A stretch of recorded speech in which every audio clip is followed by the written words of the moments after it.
Mes frères bien-aimés, de ce que nous savons de la vie de notre cheikh,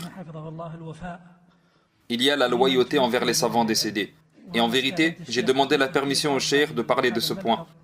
Je sais donc de notre cheikh qu'il a effectué le grand pèlerinage pour les imams Ibn Rajab, Ibn Abd al-Barr et Al-Mundhiri, qu'Allah leur fasse miséricorde. Il a fait le hajj pour eux en espérant la récompense d'Allah le Très-Haut. Est-il donc possible, cheikh, que vous nous parliez de chacun d'entre eux ou de ce qui vous a poussé à le faire? Premièrement, Al-Mundhiri. Il fut un cheikh pour moi quand j'avais commencé les prêches car ma référence était alors son livre At-Targhib wa At-Tarhib.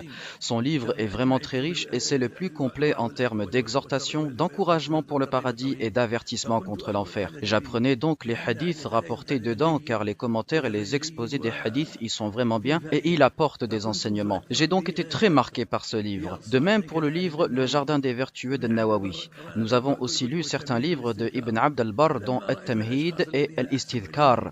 Donc, quand j'ai vu que ces personnes m'ont été très profitables, j'ai alors effectué le Hajj pour Ibn Abd al-Barr, pour An-Nawawi et pour Ibn Hazm le Zayrite qui n'avait pas fait le Hajj, qu'Allah lui fasse miséricorde. L'imam Ibn Kathir rapporta un événement qui se déroula au 5e siècle de l'Hégire et dit « Quand le poème d'un roi chrétien insultant l'islam parvint à Ibn Hazm, alors celui-ci se dressa sur sa canne et défendit l'islam et les musulmans en improvisant un poème en réponse à ce chrétien et ses suiveurs. Quand j'ai alors vu ce qu'avait rapporté Ibn Kathir à propos de ce grand imam et de sa défense de la religion, j'ai alors tenu à faire un hajj pour Ibn Hazm qui ne l'avait pas fait, qu'Allah lui fasse miséricorde.